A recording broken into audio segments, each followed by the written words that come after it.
Nigel Farage, the floor is yours. Well, here we are, on the edge of a financial and social disaster, and in the room today we have the four men who were supposed to be responsible.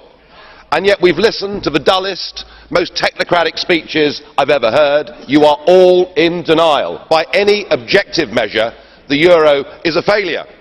And who is actually responsible? Who's in charge out of you lot? Well, of course, the answer is none of you, because none of you have been elected, none of you actually have any democratic legitimacy for the roles that you currently hold within this crisis. And into this vacuum, albeit reluctantly, has stepped Angela Merkel.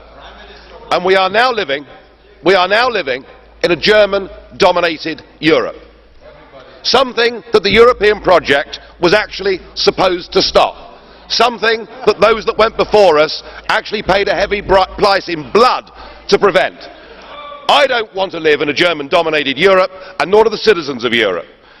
But you guys have played a role, because when Mr Papandreou got up and used the word referendum, or Mr Rehn, you described it as a breach of confidence, and your friends here got together like a pack of hyenas, rounded on Papandreou, had him removed and replaced by a puppet government. What an absolutely disgusting spectacle that was. And not satisfied with that, you decided that Berlusconi had to go.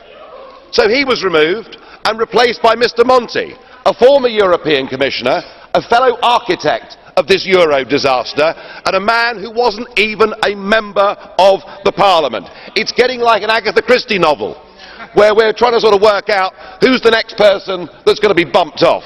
The difference is we know who the villains are. You should all be held accountable for what you've done. You should all be fired.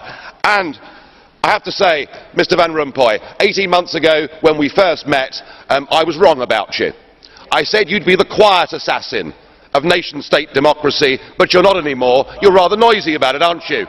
You, an unelected man, went to Italy and said this is not the time for elections, but the time for actions. What in God's name gives you the right to say that to the Italian people?